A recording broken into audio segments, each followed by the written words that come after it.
नमस्कार मित्रांनो आणि जय शिवराय। आज खूप दिवसांनी व्लॉग शूट करतोय आणि व्लॉगचं कारण म्हणजे आपण चाललोय एक मराठी मूवी आलेला आहे, आता थांबायचं नाही। त्यामध्ये सिद्धार्थ जाधव, भरत जाधव बरेच आहेत आणि खूप दिवसांनी चाललोय त्यामुळे जरा छान वाटतंय। महिनाभर कारण की ना पूर्ण हॉस्पिटलच्या याच्यामध्येच होतो, इमर्जन्सी थोडीशी, ते तुम्हाला माहितीच आहे की पप्पांचं थोडंसं डोक्यात पाणी झालं होतं, सो त्याच्यामध्येच तो पूर्ण महिना गेला।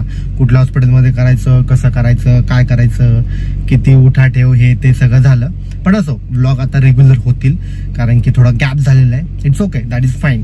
होतो प्रत्येकाच्या आयुष्यामध्ये काही ना काही त्याच्या गडबडी होत असतात, इमर्जन्सी म्हणा, बरंच काय काय।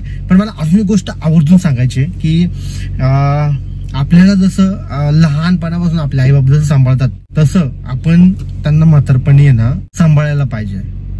म्हणजे ते काही कसे असतील काही ह्याचं नाही, पण जसं म्हातारपणात वय वाढतं तसं ते मग लहानपण त्यांचं म्हणजे जागा होतं जवळपास, नाही का। म्हातारपणापासून ते परत पुन्हा लहानपणाकडे जात असतात। त्यांचा हट्ट पुरवणं काय असं ना, हट्ट पुरवणं म्हणा किंवा काही बोलतात ते त्यांना समजत नाही, दॅट इज फाईन।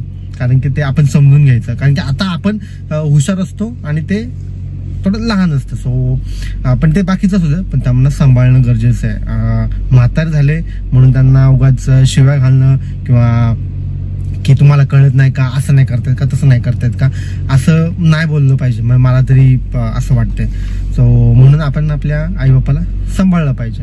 त्यांनी खूप कष्टाने आपल्याला मोठं केलेलं असतं, एवढ्या म्हणजे ह्या पदापर्यंत आपल्याला आणलंय, म्हणजे ह्या ऐपतीपर्यंत आणले की आपण कमवून शिकायला घातलं, शिकून मग कमवून आपण त्यांना खाऊ घातलं पाहिजे। कारण की इथपर्यंत लहानपणापासून बघा ते आपल्याला प्रॉपर शिकवतात, शाळेत टाकतात, नंतर वाढवतात, जे आपले हट्ट पुरवतात, तर त्याची कुठेतरी एक जाणीव आपल्याला पाहिजे आणि त्या जाणीवनुसार मग आपण पण त्यांच्यासाठी केलं पाहिजे, मला असं वाटतं।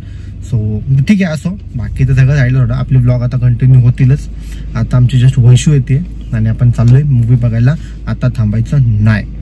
हे दिसते का मित्रांनो, आता सकाळी फुल नाश्ता केला होता, त्यानंतर आमच्या अंबाबाईंनी आम्हाला रस दिला, जो की आयुष्यात मी पहिल्यांदा रस पिलेला आहे।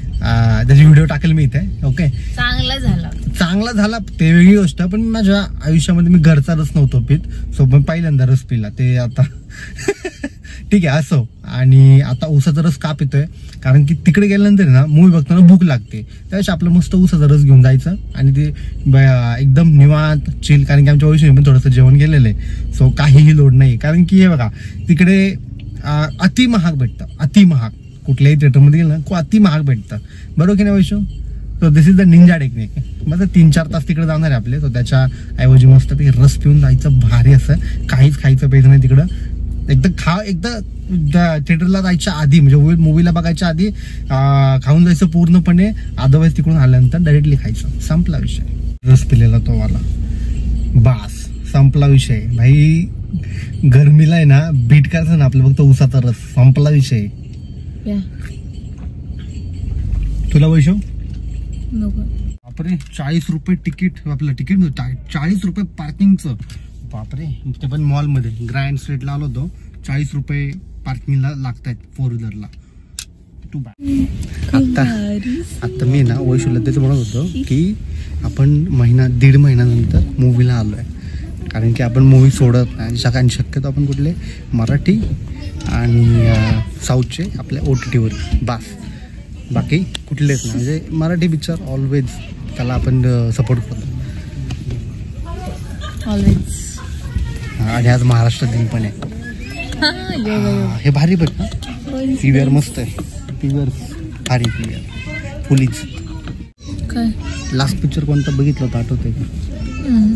नाही आठवत, मला पण आठवत नाही का, तिकडे बुक माय शो नाही का, कुठलं तरी बघितलं का, बुक माय शोला बघतोय। लास्टचा पिक्चर कधी बघितला होता?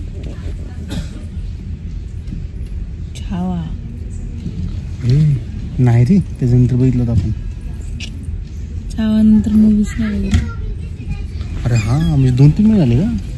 मार्च एप्रिल एक नाही, म्हणजे जवळपास 2 ते 3 महिने झाले की आपण पिक्चर बघितला। 2च महिने झाले, 2 झाले, 14 फेब्रुवारीला होता ना, मग आपण 14 फेब्रुवारीला आलो होतो ना, 2 झाले। म्हणजे 14 फेब्रुवारीच आपण आलो होतो छावा बघायला लास्ट. त्यानंतर आपण आत्ता आलो डायरेक्टली. तुम्हाला सांगितलं का कारण वगैरे सगळं ठीक आहे. पण मजा.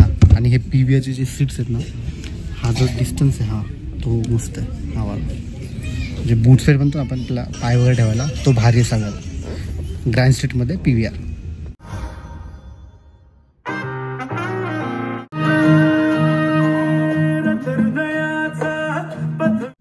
फायनली ना जवळपास 2.5 किंवा 2.25 तासाचा मूवी म्हणू शकतो आपण. सुपर मूवी आहे, एक नंबर. कसा वाटला वैशू? खूप छान आहे. मी तर मराठी मूवी ऑलवेज मला आवडतात. मला आवडतात म्हणजे मध्ये हिंदी आलं चुकून. ठीक आहे, पण मी लिटरली सांगतो की शपथ मराठी मूवी बघा रे, बघा. म्हणजे क्वालिटी वाईज आणि म्हणजे ते खूप मोठी स्टारकास्ट वगैरे असं काही नाहीये, पण सुपर्ब. त्या मूवीचा विषय, त्या मूवीची जी प्रॉपर स्टोरी टेलिंग आणि सगळं एक नंबर. म्हणजे तुम्ही रिलेट कराल डायरेक्टली. आणि परत तुम्हाला असं की आम्ही शाळेतच गेलोय. आणि ऍक्च्युली हा विषयाचा जो आशयाचा टॉपिक आहे तो माझ्या आईशी रिलेट करतो. कारण की आईने पण 4थीला नाईट शाळा म्हणजे रात्रीची शाळा शिकली होती आणि आईने पेपर पण दिला होता. So hard kind of movie आहे रात्रीच्या शाळेबद्दल. पण तो विषय खूप गहन आहे. तुम्ही एकदा बघा, जाऊन बघा, खूप मजा येईल तुम्हाला. पण डेफिनेटली हे हिंदी वगैरे शपथ सांगू, मला तर अजिबात आवडत नाही ते हिंदी मूवी आजकाल बघायला. इंग्लिश तर काय नामो निशान नाही आपल्याकडे कुठे. पण मराठी मूवी आम्ही आवर्जून बघतो. खरंच खूप छान बनवलं. थँक्यू सो मच पूर्ण टीमला. मस्त मजा आली. महाराष्ट्र दिन सफल झाला एकदम. भारी वाटलं.